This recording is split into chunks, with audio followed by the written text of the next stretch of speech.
Sticky Note Conversations with Erika Washington. Hi, my name is Aaron Ford. Hi, my name is Nina Nova. Hi, I'm Lori Lee. And you're listening to Sticky Note Conversations with Erika Washington.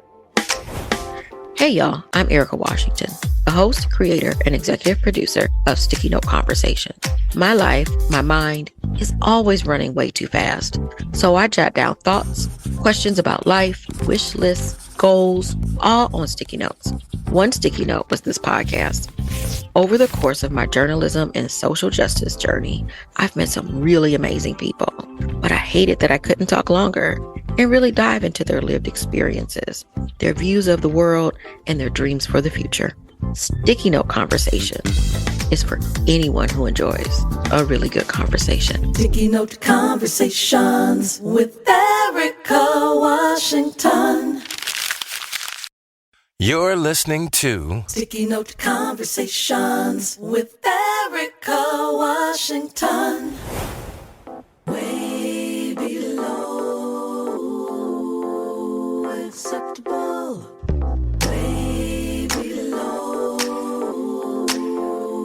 acceptable. On this week's episode, we have so many different diversity of ethnicities, of language, of culture, of talents, of gifts, of offerings, of people in the U.S. When we could just get it together, I don't know, we just need to, let's just wake up.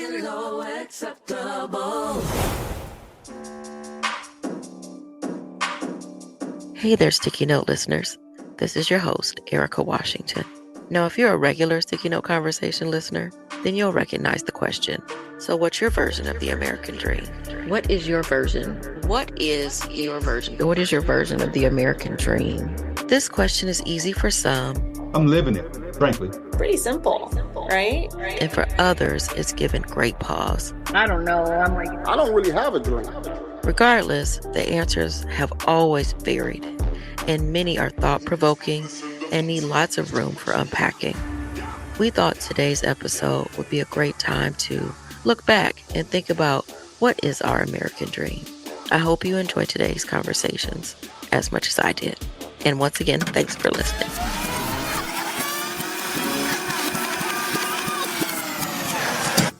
We recently spoke with Carrie Gordy, the multi-hyphenate producer of nearly every form of entertainment. Most recently, the documentary Sunday Best, the untold story of Ed Sullivan.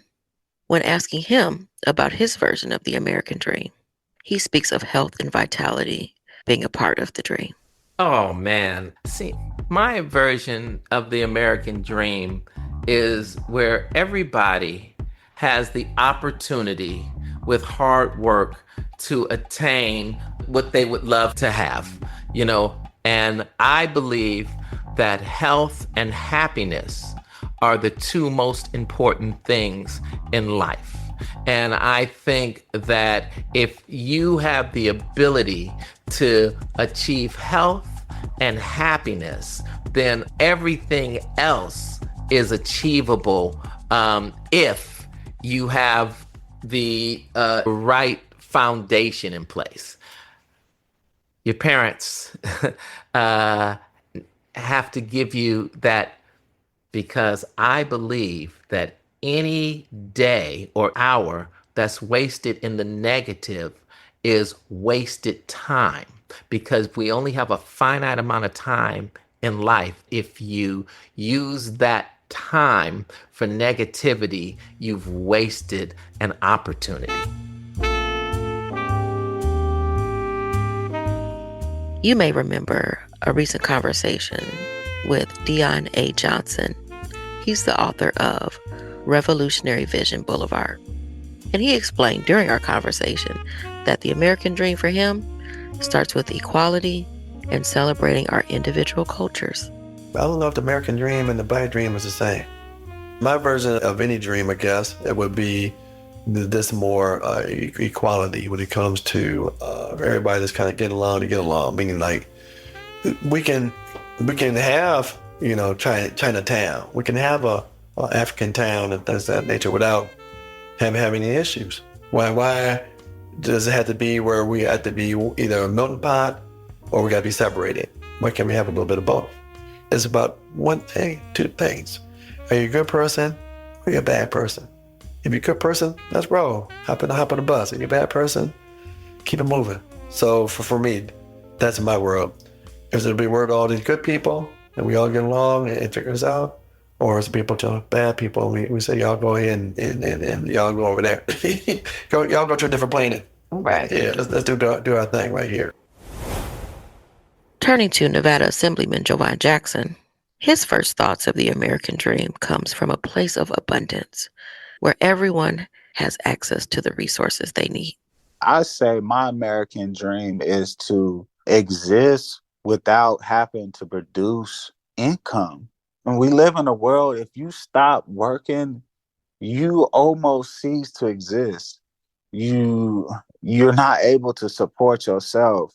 You're not able to support your family. You're not able to get a home. My American dream is to be in a place where, okay, I may be in a situation, may not be able to work, but I should be able to have a place called home, a safety net. I should never have to worry about getting housing. I should never worry about getting health care. I should never have to worry about being able to afford healthy food. That is my American dream. Living in a world that I could thrive in and not just exist and not just survive. I love sitting down with Erika Gallegos. She's the co-executive director of Child Care for Every Family. When we chatted, and I asked her about her version of the American dream, she felt as though we spent so much time fighting for equality, equity, inclusion, and the respect that we all deserve, that her dream is the right to rest. Being able to rest when we need to, and being able to have a global mindset, to understand that there's a lot happening in the world right now that is very painful, not only in our country, but in other places in the world as well. And it ultimately is going to affect us all. And I think my version, again, of the American dream is for us to decenter ourselves, to understand that our actions can also have global repercussions, to push back on white supremacy, because it's always going to exist, through organizing, through community, and ultimately making sure that we can be joyous in community together. You're listening to Sticky Note Conversations with Erika Washington.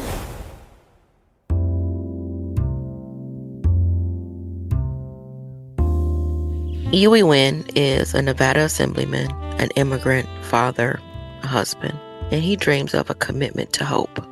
American dream for all of us is different. But for me, I can tell for myself is that, growing up in a war-torn poverty country and coming into the United States, I know that I have so much blessing more than so many of my peers and people my age back in Vietnam. So that American dream, go back to the one word that is, I think, could describe as well, is that American dream is about hope. And I think once we have the hope, once we have that commitment to always put hope in the front, then we can truly move forward as a society and as the human race. And that's something that I strive every day to provide hope for everything that I'm doing.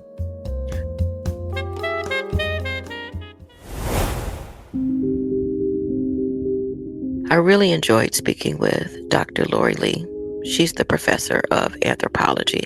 And when I asked her about her version of the American dream, she doubled down on the collective and insistence upon the we instead of I.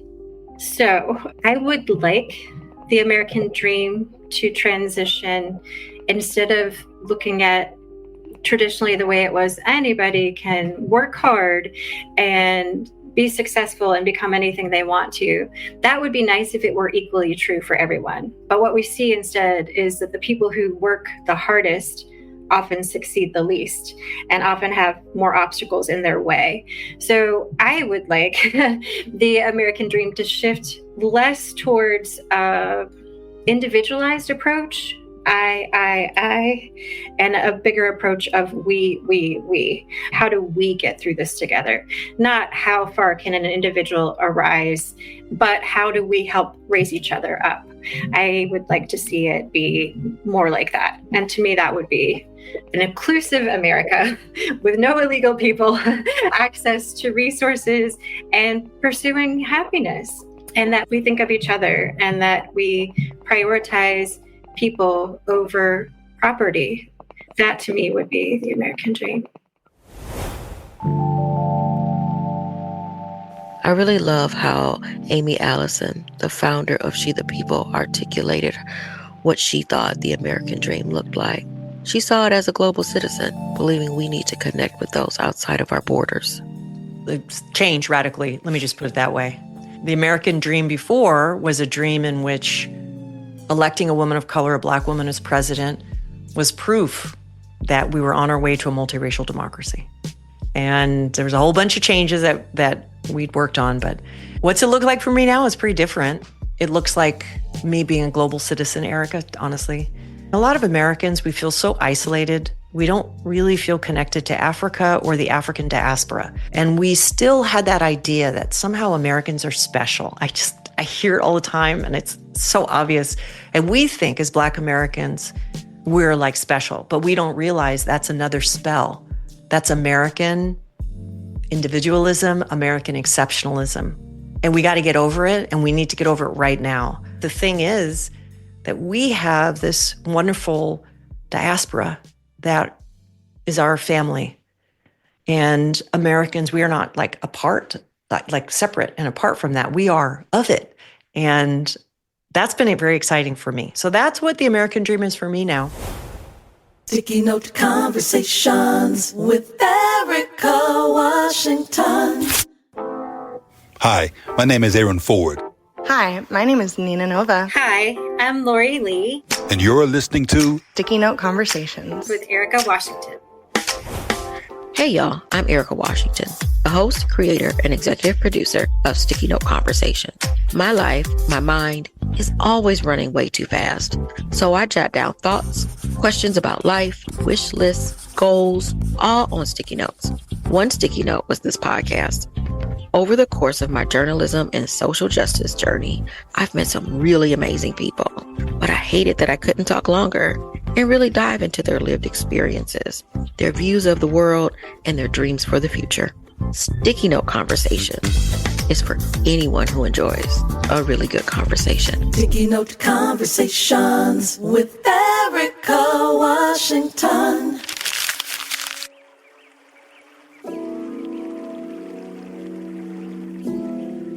Deborah Porter is an American expat, and she sees her version of the American dream a little different. She's not even sure that she has one, but she does know for her, an American dream meant safety, but she felt like she needed to leave to find it. I don't think I have an American dream. I really don't, not any longer. I think that the delusion that I feel like that we've all lived under is not attainable, or at least not sustainable.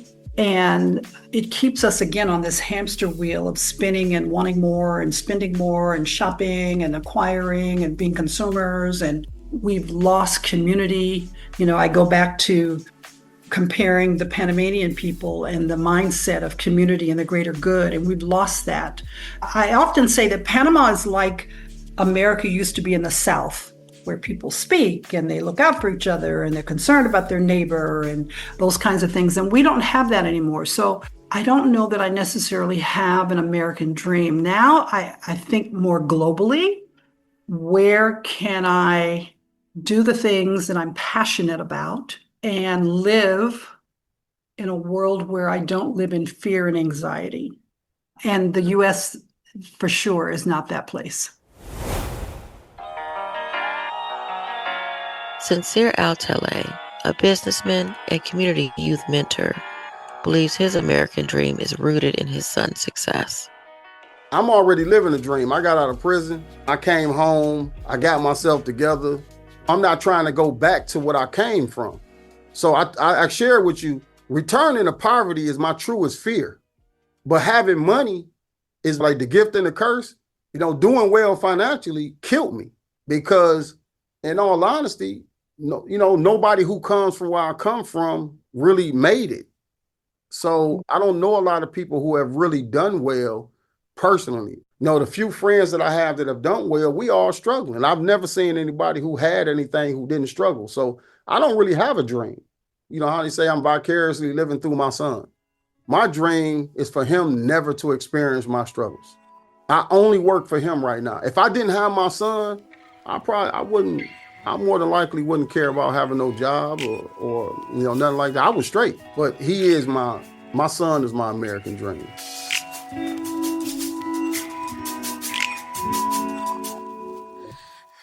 Sitting down with Las Vegas Mayor Shelley Berkeley, she believes she's living it. She's living the life her parents dreamed for her. What is your version of the American dream? I'm living it.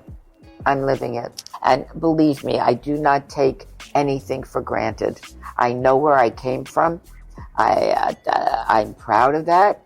I'm proud of the fact that my family struggled and provided for my sister and I.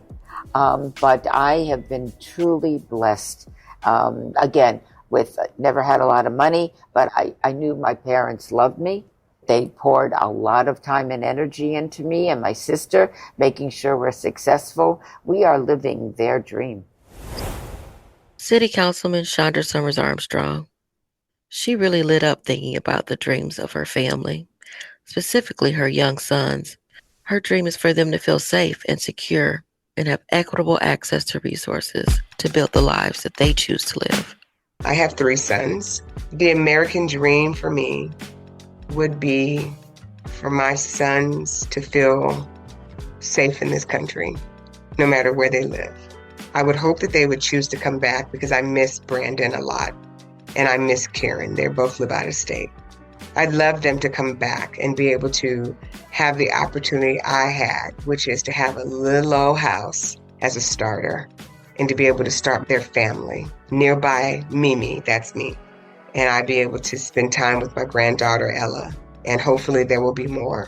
That they would be able to drive down the street and not be afraid if they saw a public safety vehicle pulling behind them. That they could plan to retire and not be afraid that they will have to work until the day they die. That they would not have to worry that their wife or significant other would bleed out in a delivery room because a doctor or a nurse didn't believe them when they said they couldn't breathe or they didn't feel well. That hospital and healthcare was affordable and that the nurses and those who worked in those spaces cared about them just as much as they care about their own children so that their baby wouldn't get hypothermia in an American hospital like Kieran, my youngest baby, did and had to spend 6 days under a heat lamp. That they'd be able to apply for jobs and not have to worry that when they go in for their interviews, they're being discredited because they have dark skin or my youngest one has locks. He's beautiful. He's a beautiful child. That they could find some way to contribute to this society and their voices be heard because they have something to say. That would be the American dream for me as a mom, that they could live a full life and find happiness and fulfillment and that their rights would not ever be abridged. Hey everyone, this is Simone Endres, producer of Sticky Note Conversations. We've still got some more American dreams from our Sticky Note guests coming up, but first, we're taking a moment to look even further back. In putting together this episode, Erika and I started to think about the origins of the American dream. Where did it come from, and who was it meant for? We did some research and traced the idea back to historian James Truslow Adams in his 1931 volume, The Epic of America. Here are some words from Adams about the American dream, read by thespian Joseph Cote. But there has been also the American dream that dream of a land in which life should be better and richer and fuller for every man, with opportunity for each according to his ability and his achievement. It is a difficult dream for the European upper classes to interpret adequately, and too many of us ourselves have grown weary and mistrustful of it. It is not a dream of motor cars and high wages merely, but a dream of a social order in which each man and each woman shall be able to attain to the fullest stature of which they are innately capable and be recognized by others for what they are, regardless of the fortuitous circumstances of birth or position. It's an American dream, I know, but it is for who? For the people coming from the Europe. This is Dr. Mohsen Gholami, a doctor of English language and literature at Islamic Azad University in Tehran. He wrote an analysis of the Epic of America, so I called him and asked him to explain what Adams was trying to say here. In the first part, an overview or introduction says that European people just came to the United States. Hey, you can just come over here to become rich. Here's a land of opportunities. But it was somehow cheating them. Adams wrote this in the midst of the Great Depression. People around the country were starving and destitute, and Adams saw this misfortune as partly caused by a philosophical division in the American ideal, the root of which goes back to two of the founding fathers. There was a conflict between Thomas Jefferson, the third president of the United States, and Alexander Hamilton, who was the head of Treasury Department. So Alexander Hamilton belonged to the moneyed class. Thomas Jefferson belonged to an agrarian family. He was a farmer. Jefferson had a vision of America as an agrarian state, populated by independent farmers who owned and worked their own land. Hard work would mean a bountiful harvest and eventually wealth. Of course, it's well known that Jefferson only saw white men as the beneficiaries of these individual rights, and he bought and sold enslaved people for his plantations. But Alexander Hamilton belonged to the moneyed class, and he has started to industrialize the United States. That's why we have got Hamiltonian principles these days. It's because of him. In part because of Hamilton, the United States was industrialized. People left farms for cities, where they worked in factories under adverse conditions for low wages. It became increasingly difficult for people to make enough money to support themselves. Wealth disparities climbed. All America was about slavery and mastery. 20% were masters, 80% were slaves. How could it be possible for you? Can any slaves be a master? Is it possible? Technically feasible? Dr. Gholami said Adams wanted to give people the hope to try. He was just going to encourage people that you can be one of the moneyed class. But this transition is really hard. He said that it's almost impossible for you to become or to belong to the moneyed class. But he encourages people. The wealth gap has significantly increased since the 1930s, and skepticism toward the American dream has grown as a result. Plus, it's been almost 100 years since Adams described his vision of America. At the time of his writing, the United States was still segregated. Women had just been granted the right to vote 11 years earlier. It's not clear if by everyone, Adams really means everyone. I called Dr. Brandon James Render, a history professor at the University of Texas, El Paso, to ask him what he thought.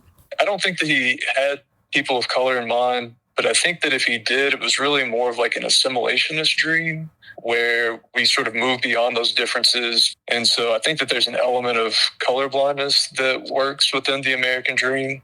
And I think that that's part of the reason why so many people have been critical of the American dream, because it forces you to leave behind a lot of the things that you've known, a lot of parts of yourselves and a lot of part of your identity in order to engage in the popular idea that we think of as the American dream. But even if James Truslow Adams didn't have them in mind, communities of color have reckoned with the American dream since the term was coined. I think about Black Americans in the 1960s in particular as being evidence of that, because if you look at someone like Martin Luther King Jr., we usually cut this part out of his speech, but he says, "I have a dream." I still have a dream. Yes. It is a dream deeply rooted in the American dream. I have a dream that one day this nation will rise up and live out the true meaning of its creed. We hold these truths to be self-evident, that all men are created equal.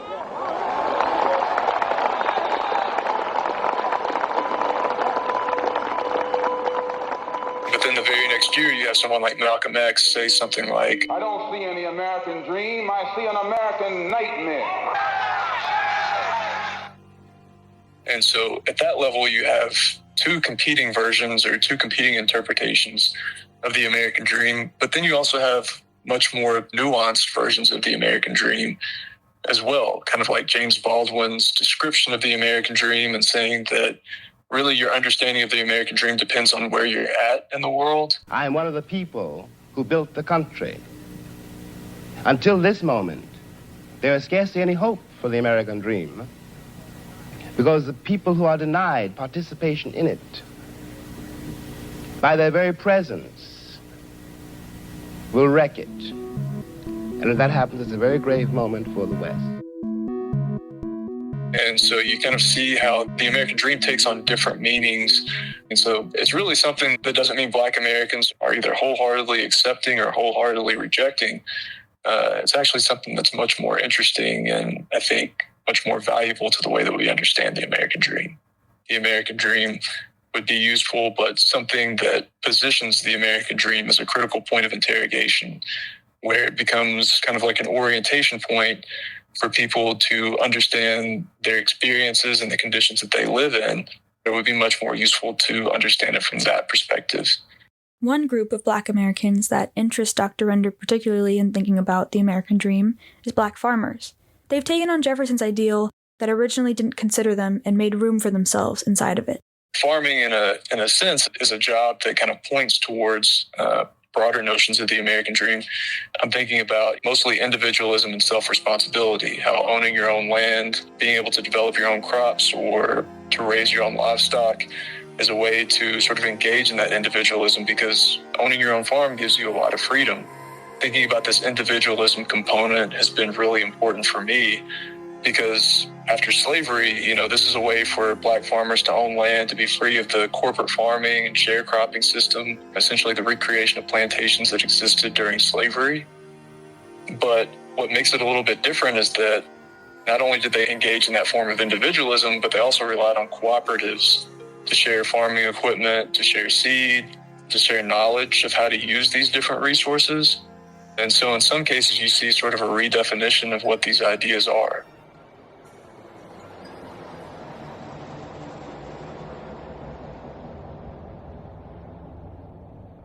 Thank you to Dr. Mohsen Gholami and Dr. Brandon James Render for helping me out with this. And now let's continue the conversation. Nevada Attorney General Aaron Ford says he's living his version of the American dream. I'm living it, frankly. It's interesting. I come from a neighborhood that didn't have a lot. I didn't have a lot. I wasn't expected to get out of it. Some of my friends are in jail. Some are dead. Some were, undiagnosed schizophrenics that ultimately went on to do some horrendous things, right? I mean, I know what living in poverty looks like. And here I am on the backside of 5 degrees, having received support at times in my life when I needed it from the federal government, for example. Talk about the Department of Education. I went to Project Upward Bound, a national TRIO program for poor kids like me who didn't otherwise have opportunities to prepare themselves to matriculate into college. Thank goodness for that, right? I had a baby in college and had to get on welfare. And thank goodness that it was there because it helped me. And now I got 3 sons and a nephew who are active social agents in society who are contributing members.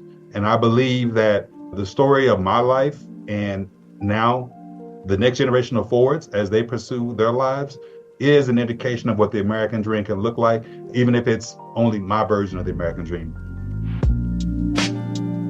Alicia Contreras, the executive director of Corazon, Arizona, she thinks of democracy, choice, and softness when she thinks of the American dream. I'm going to try to lean into what is my hope, right? What is my hope for the American dream? I really do hope that we can be as close to a utopia or a beloved community on earth and in a democracy that's working for all of those, right? I want to see that for myself, right? I don't have any kids yet. We haven't birthed a child, and maybe we'll adopt a child, who knows? I would love to be able to do that in a space where that kiddo had a chance, right? Like had a real chance. That if we birthed a child, that if I chose to do that in a hospital, what is my risk of like walking out with that kiddo, right? Healthy, unharmed, right? That I have the care that I need and the time that I need to be in bond, and my husband and my partner had the same. Whether we birth or adopt, if we have a kiddo or when we have a kiddo, because it will happen, right? That they can speak English and Spanish and not be harassed in school. That they can choose to practice faith or not and respect others and be kind. Be kind, they don't have to be perfect, but be good, kind human beings. And that they're in an environment where when they go to school, I won't have to worry if they get a racist teacher that just don't like them because their dad speaks with an accent and they may or not, have Spanish as their first language. It's a space where we can actually want to raise a kid and have our family chosen or blood be safe, be fed, not have to work in 115-degree heat, where my dad is retired and not working until he falls asleep in the chair, passed out, exhausted. And my mom has time to be with my dad, and that the stressors on the economy do not keep my parents up at night, but allow them to be with one another in their elder years, where I don't have to fear if we go to visit my husband's family, like we have the ability to visit, but like not be talking about, do we have a burner phone? Or are we going to be okay if we come back in? So taking away all of those things was what American Dream would feel like, because it is so heavy right now, Erika. It is so heavy. I don't want any person to have to be like the good immigrant or the good Black person or like the productive one. Can we please start bringing out the softness in us instead of like the survival all the time? I don't know. I need a minute. You're listening to Sticky Note Conversations with Erika Washington.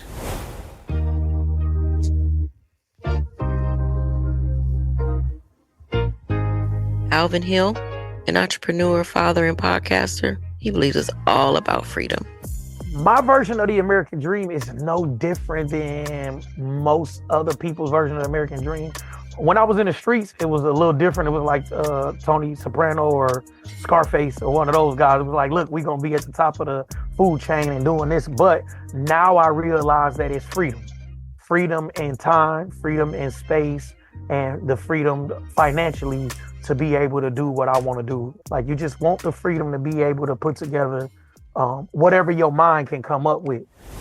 Lucy Flores is a former lawyer, Nevada Assemblywoman, and the CEO and co-founder of Luz Media. She believes that the root of what American ideals were founded on is a dream we should try and bring into fruition. My version of the American Dream, I think, is the version that was sold to us. I think my version of the American Dream is the actual living of the Bill of Rights and the Constitution and what our forefathers talked about. And notice I didn't say what they intended, because let's be clear, women did not matter, Black people did not matter, Indigenous people didn't matter. So when I think about what is the American dream and what I want for this country, I want us to be able to actually live up to the ideal that was presented to us. Not what was happening at the time, but the ideal. And I think it's a beautiful ideal. like where we could have a country where in reality, if you work hard and you follow the laws and you educate yourself and you do these things, if you work, then you will be able to live a decent life. Don Blagrove, the executive director of Emancipate NC, a lawyer and an artist, says the American dream must include reparations. My version of the American dream looks like equity, right? It starts with reparations for Black folks, and not just monetary reparations, but making us whole, right? It starts with reconciling the harm that has been done and making that harm right. Because you cannot build on quicksand. And once we do that redistribution of wealth, that redistribution of power, I think the American dream looks just like they claim it's supposed to look, right? Where everybody gets a chance, where everybody has the resources that they need to get ahead, where every man and every woman is able to feed their children and house their children and not just survive, but thrive. And right now, and as it has been since the inception of this country, that has not been the goal, right? The goal has been for some people to thrive on the backs of other people's survival. And so the American dream to me is a place where everybody can thrive, where everyone has the space to dream 10 years down the road, where everyone has access to build generational wealth, where everyone has access to quality educations, where everyone has access to safe spaces and to not live in constant fear. That's what the American dream looks like to me. Phil Sample, a community mentor based in Detroit, feels he can only dream about what his entire community needs to survive. I don't think the American dream was ever meant for me. When a lot of that writing and declarations and constitutions, and a lot of that was going on, we weren't factored in. We were 3/5 of a citizen, due to the 13th Amendment, we were still slaves in one way or another. So I don't think it was ever for me. The dream would be, I just see my people in a level of power that I see other people in. So even if I had 10 homes, 10 cars, etc., whatever, right? What about all the rest of my people suffering? What about all the wrongful convictions? What about the police murders? And what about, so, I think that would be selfish.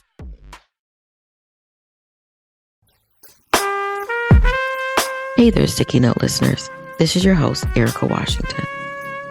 I hope you've been enjoying all of these episodes of Sticky Note Conversations as much as I've had creating them. Creating a podcast was a longtime dream of mine, and I'm so privileged and excited to be able to do this and bring you new conversations weekly. However, Sticky Note Conversations, like any other podcast, is not free to make. It costs nearly $100,000 a year to produce both Sticky Note Conversations and American Dreams Reproductive Justice. It is my dream to continue doing this and to grow it, make it bigger, make it better, talk to more people, talk to some folks outside of the country. I want Sticky Note Conversations and American Dreams Reproductive Justice to tell the stories that you want to hear. But we need your help. If you find it in your heart to donate, please go to makeitworknevada.org and click the donate button.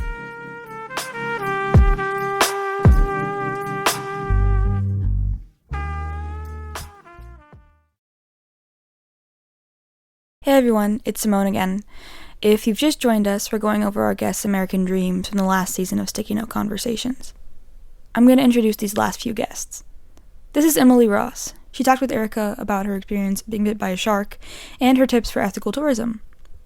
I lived so many places and I had to get visas and things like that. But girl, I'm able to go wherever I want, whenever I want. And no one else can do that. Like, dating folks and being involved with like having friends from other countries, they can't come to the United States without getting like their blood drawn and having 12 people prove something and having $3 million in their bank accounts. These are all over exaggerations, but just insane things. And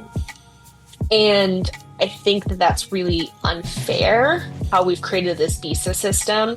So people from other countries need a visa to visit the United States, but some countries don't and some countries do. And I know it has a lot to do with international trade. But these are human beings. They aren't they aren't trade. They aren't commodities. They are human beings. We have some of the best national parks in the world. We have some beautiful things to see. And if they have the means to come, then they should be able to without visas. And I think that's a big part of what my American dream is for America, is visa-free entry, which I'm sure I'm going to get a little bit of hate for. Kelly Garrett is the mayor of Lathrop Village in Michigan. She evokes MLK Jr.'s famous speech in her vision of the American dream. Right before I came here, I was listening to this little boy say the Martin Luther King, "I have a dream" speech. And I said, he's in kindergarten. He was saying word for word. And I'm like, I can only take bits and pieces out of it. Yeah. But the American dream to me would be where Black and white children can play together and that they can be judged on the content of their character, not the color of their skin. The American dream is where I can live next door to whoever I want to. Everybody has a fair shake and opportunity to do what they want. If you want to open a business, if one person go to the bank and get a loan for a business idea, this person should be able to also. The same type of education regarding credit and how do you maintain your money. Everyone should have the opportunity to learn that. Maybe you didn't learn it in your house, but there should be opportunities in every neighborhood where you can have a fair shake to be able to move wherever you want to, be able to do whatever you want to. It's just where you just be, where it was no big deal. When I grew up, we played outside. You sat on your porch. You knew your neighbors. My grandma would walk down the street and grab us up if we were doing something wrong. The police didn't converge on her and CPS came out or anything. Yeah. It was just wholesome living where you were good, that you knew that you could not live in your house or be in your house for 2 weeks dead and nobody would not notice. My American dream is where it's a sense of community. We got each other. Kwame Abdul-Bey is a politician and educator in Arkansas. He says that helping his children reach their potential is his American dream. My version of American dream, right now, I'm a father. I have a 15-year-old daughter and I have a 9-year-old son. And my American dream is that they're able to get anything and everything that they want and need. Both of them are dynamic artists. My daughter just yesterday texted me a picture of she's on YouTube teaching herself how to build puppets. And so she called me 3 weeks ago and said, "Baba, I want to build puppets. I've been watching these YouTube videos and here's a list of things that I need." And I immediately purchased them and she received them 2 days later. And so 3 weeks from now, she's finished building this puppet that she built from scratch, hand stitching the clothes and everything.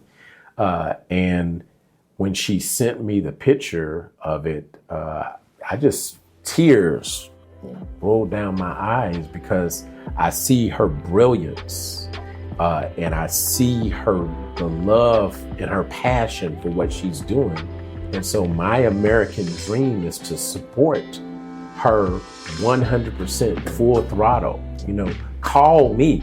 And, I called her mother and I told her mother, what do we need to be doing? So this morning I called the Jim Henson Foundation and sent them a picture of her puppet and they responded immediately we need to meet her. Oh, that's so great. So I'm in the process of trying to figure out how to get her to New York to meet with people at the Jim Henson Foundation. Oh, that is brilliant.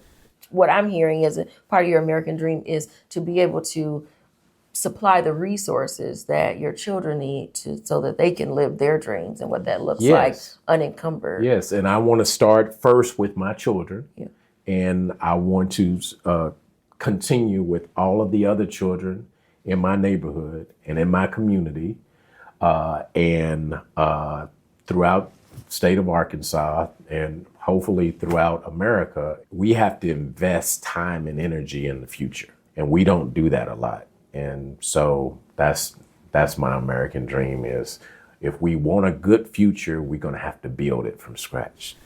It started as just a question, but over the course of nearly 100 conversations, I've learned that we all see America, its promise and potential so vastly different. Some believing they are living the dream, and others never really seeing themselves in the vision. As citizens of the same country, do our dreams have to be the same? And do they need to fit together like a puzzle piece? And if so, what about the missing pieces?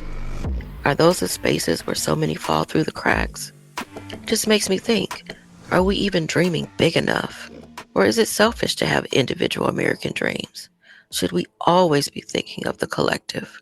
I think the question lies in all of us, and I think we only find the answer by continuing the conversations. This has been Sticky Note Conversations, and I hope you enjoyed today's show as much as we did. Until next time, I'm your host, Erika Washington, and this is Sticky Note Conversations.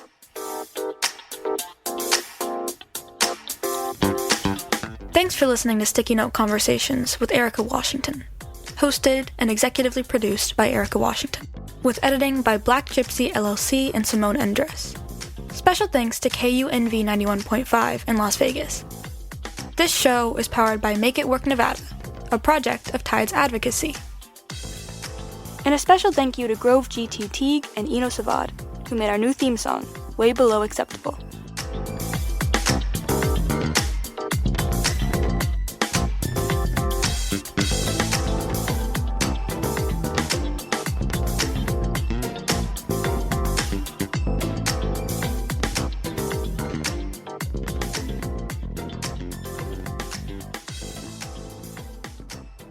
You're listening to Sticky Note Conversations with Erika Washington. Hi, my name is Aaron Ford. Hi, my name is Nina Nova. Hi, I'm Lori Lee. And you're listening to Sticky Note Conversations with Erika Washington. Hey y'all, I'm Erika Washington.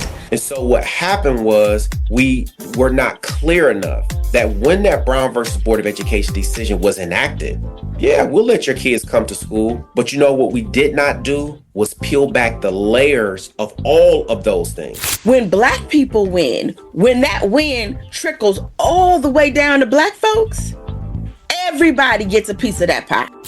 I am so shocked by the system. And why aren't you screaming like your hair is on fire? The clarity was, I'm running for governor. The trepidation was, oh boy, I'm running for governor.